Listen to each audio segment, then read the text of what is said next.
Hello everybody, what's going on? Jerome here, and I have for you some Dungeon Runner gameplay, and from now we are about to do dungeon number 7 out of all of them. We finally beat number 6, or I guess we'll say beat it, even though we kind of cheated. We'll pretend that I beat it legitimately, and this is going to be my first attempt on dungeon number 7, so wish me luck here. I have a feeling it's going to be very challenging considering this is the hardest one there is. It's basically ranked pro, I'm pretty sure. I definitely am not a pro at parkour, so hopefully we'll be able to do this, and if you're wondering why I broke that, just kind of slows you down sometimes, so I decided I'm probably going to be at that spawn a lot of the time. I might as well break that, make it easy on myself. And, what the heck? Wow, see, I like this kind of. It's more a little bit, it feels a little more free-roamy because it doesn't seem like there's really like a set pathway. It kind of seems like you have to explore yourself and try and find the right way to go, I guess you could say. Ah, there we go. Well, I have a feeling that we're supposed to jump over here. Holy crap, that was close. And then, wow, okay, yeah, so this one's pretty interesting then. Because unlike the other ones, where it kind of has like a set pathway, this one is really just kind of all about which way. I mean, obviously there's a way you're supposed to go, but it also seems like it's a little bit of just kind of free roam and just trying to do your own pattern. I like that. But hey, we'll see what happens. One thing I also just noticed is that it seems like it's just kind of normal lava there, but not that far across from places. It seems like if I was to fall down, I could kind of find a little bit of shelter sometimes and jump on different platforms to survive. I don't know for sure, that's just the way it seems, and I hope it's like that, because that means that basically you can use it as like checkpoints, so like if you were to fall off, you can just swim your way in the lava back to the other one. At least that's the way it seems. Now, because this is the last mission, I gotta ask you guys, do you know of any good, yet kind of short, like 10-part different little Minecraft Let's Play adventure maps that I could try out? Because I'm gonna need a new one after this Dungeon Runner Let's Play, so I'm looking for them. If you guys do, be sure to start commenting with them. And come on, so close. No, I couldn't make it there. That's alright. It's a little sad we're stuck on that one jump, but it's not even like it's a really difficult jump. That jump kind of seems a little simple, and it doesn't take long to get back there. It takes about 45 seconds, which is one reason why I love Audacity, because with my current recording software, it never tells me how long the video is going on for, but with Audacity, I can kind of look and go, I've been filming for 2 minutes, and what is that now? 15 seconds just about, and it's like, oh, look at that, it is. So, I don't know, I like it. I think it's pretty nifty being able to do that with Audacity. I like that. Oh god, come on. Barely made that jump. That's a little sad when you barely make a jump. The problem with that one jump, though, is that initially I'm afraid I'm going to run into the lava, not off of the landing, but off of, like, the initial jump I'm afraid I'm going to. And holy crap. Okay, so I guess we're... Wow, I don't know if we're making it far or what the deal is, but apparently we're... Oh, God, I just got denied. I spoke too soon. Oh, my God, How? I mean, maybe I shouldn't question it, but wow, I can't believe I managed to survive, and that lava is scaring me, how it just rises up like that. But still though, Jesus, how did I even end up doing that? I'll take it. I'll take whatever I can get. Any kind of good fortune I can get, I'll take. Alright, let's try and see. Shift around the wall. Anything? No, there's nothing really of use there. Let's just jump there, then make it easy on ourselves and go over here. Does pushing the platform do anything bad? Okay, good. Doesn't. I thought it maybe made the lava flood or something like that and made me really sad. But I think it's just there to hold the lava in place. Do I want to drop down there? Yeah, I don't think I have a choice, do I? Yeah, I'm pretty sure I don't really have a choice here. I'm going to have to drop down here and... Oh, God. Come on. Wow, that was pretty close. Okay, let's jump across to here. Alley-oop. Oh, my God. Jeez, yeah, we're making it pretty far on this, I think. Wow, I mean, this is... for a pro course, this is not as difficult as I expected. Oh, this is where the difficulty comes into play. What the hell? So I click that, and the platforms spawn there, and as soon as I get off, they disappear pretty quick. Okay, if I'm going to do this, I'm going to have to break that ivy then. We're going to do this my way if I have to do this. So, ivy, you've got to go. And look at the way the ivy hangs on some of the walls. I have a feeling we could cheat this level a little bit. I'm feeling good about that, actually. I think there's a good chance. Alright, let me just make sure so I know where to jump. There, then there, then there. Okay. This one gives you a decent amount of time to do it, too, which is cool of it. Oh my god. Ah! No, please, por qué? Ah, I guess I didn't time that one correctly. Oh well, we'll get back there and we'll try and time it.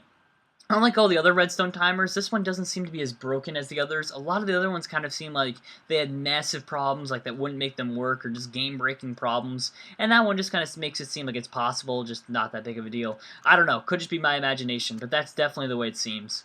And funny enough, I have a big chem test tonight. I probably should be studying for it, but, I mean, I've studied a lot for it already, so I'm just going to make some videos for a while now. And the thing is, if you're wondering how long it takes me to make my videos for the day, it's a weird question. Because, let's say for my 5 videos for JeromeASF, not including ASF. ASF is like, you know, a 10-minute video. then I guess we'll talk about this. The actual recording of it. Recording for JeromeASF takes me about, we'll say, 45 minutes a day for the 5 videos that I usually do, so about 45 minutes for that. That's just, with the filming. Then you have the in-between time where you have to find what game you're going to record, maybe you have to find the Flash Player link of it, load it all up, do all that. So in the end, we'll put it at about an hour. So it's about an hour of actual recording time and like footage to sift through, which isn't so bad. It's probably, just about an hour, which isn't so bad. And then if you're wondering what the rest of it is, editing time-wise, I mean, this is why it's hard to say. Like when people ask me how long do I work a day, it's really hard to answer, because then the longest part is importing the videos to like my editing software, exporting it from the editing software when it's done. All that takes the most amount of time. But the thing to consider is that when that's occurring, that is a process that you don't take part in when you're pressing the export button. Like the editing itself, I probably spend only about like 10 minutes total editing. So editing and actual filming, an hour and 10 minutes maybe. And then the thing is, though, where it actually starts taking time is when you're exporting it. And it's like, that's a process you don't have to take part in. So it takes about maybe, we'll say, I don't know, I don't want to go too far out here. We'll say in total, all the exporting and importing, an extra 2.5 hours, and then you have all the upload time. But the thing is, that's time you could spend doing other things. So pretty much I'm exporting, importing, and uploading videos for the most part all day on a 5-video day. But it's not like I'm doing anything. Like, I press the button and it does it for me. I just have to be in the area to do it, which surprisingly may be a little more challenging than you think. It's annoying having to, because you have to be in the general area. So the options are for me, especially being I'm at college, say I want to go out on the weekends, options are wake up early and start uploading then. That way by the time like people actually want to hang out, I'm good. Or I have to stop back at my room and upload it then, which, you know what I mean, and then go back out. So it's kind of like a break in between. Either one of those, depending on the day, works. But so it's a very hard answer to a question to answer, I guess you could say. Like, how long do you work? Because I don't know how to answer it, to be honest, because of all those other little times.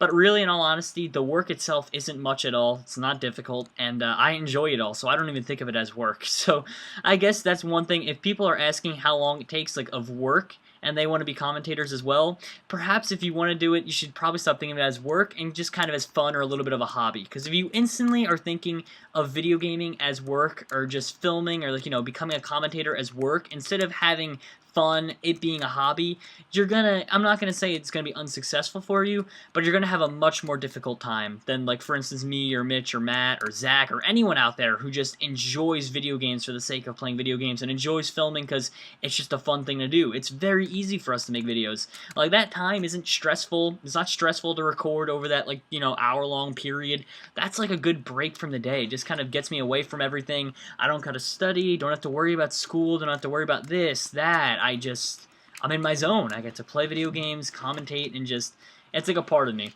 So I guess that's kind of my little spiel about commentating, people's questions, things like that. I just had to address that because people always ask me, and Dungeon Runner just seemed like the good place to answer it. Considering I think that's the most viewed series on my channel. People seem to like this more than anything else. Flash Player Mania is pretty close, depending though. It's weird about Flash Player Mania is it spikes at the beginning of a new game. Oh, Pokemon Tower Defense actually gets some good viewership too. I don't know. It's a combination. Those are 3 of my series running on my channel.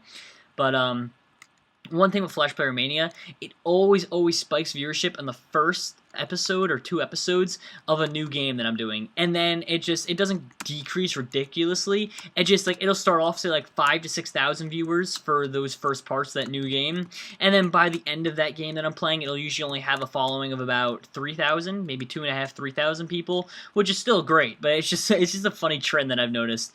And that's one thing. You'll notice trends, especially if you run a channel, like if you upload a lot and you have subscribers watching your stuff, and you'll start to notice trends and things like that, and just realize how, I guess, just how involved it is, and how, like, there are things you have to learn as a commentator, what people like, what they don't like, and if you follow the trends, it tends to help out a lot. And the other thing that helps out the most, and it's pretty obvious, people forget about it, it's just listening to your fans and your subscribers and whatever you want to call them. I prefer subscribers, people prefer fans. I don't know, I just find it a little, I feel I'm, like, being too cocky if I say that people are my fans. I just like to think of you guys as subscribers. You just watch my shit probably because you just want to relax a little bit. I don't think I have any fans out there, but, it's just, yeah, that's how it is. And it's just, you kind of, if you listen to them and you look in the comment section and say, hey, this is what my subscribers want, then you know what? You'll learn something. You'll be like, so then why don't I start doing that? And you'll quickly realize how much better your content's going to be and how much people like it a little bit more. And that's how you should always decide that stuff. But this is going to be my last run anyway. I'm just, I'm sad-faced now because I messed that up. You know what? One more run. Just because I'm sad-faced that I screwed that one up right there on that last run. We're supposed to have a good last run. I might as well just go back there and redo it. So let's go. Last one for sure. And what I'm going to do once again is I'm going to do 5 total parts on here. Otherwise, after the 5 parts, what I'm going to start doing is I'm going to cheat my way through it. So after I finish a jump, or any kind of jump at all, what I'm going to do is I'm going to place blocks around it so that it's like officially done, that when I die, I can just respawn and run across it. That way, it kind of makes it a little bit easier. And I'm also going to try and make like little checkpoints for myself, things of that nature, so that I can kind of get through it a little quicker. But I'm only going to start doing that after the 5th part of this. So probably by part 7 will be done, or part 7 of, you know, this map. I mean, it's probably going to be part 22 or something of Dungeon Runner. I don't even know. I lose track of what episode we're on for that. I think this is episode 16. And oh man, I hate when I have the lava damage being done to me. Oh, I made that jump anyway. That's one thing I've learned how to do, is make the jumps even when you're taking lava damage. And oh, we're at the dreaded part again. We somehow have to make it across to that platform there. I'm not sure how that's gonna happen, but let's go. You ready for this, guys? We got this. Here we go. Alley-oop. No, I missed it. Oh, porque. Alright, well anyway guys, thank you all for watching. Hope you all enjoyed, and be sure to subscribe for more content, and stay tuned for more in the future. Good night, everybody. Also, be sure to tell me, is that jump possible? I can't even tell. I don't know. Maybe the redstone's broken for it. Oh well. Good night, everybody.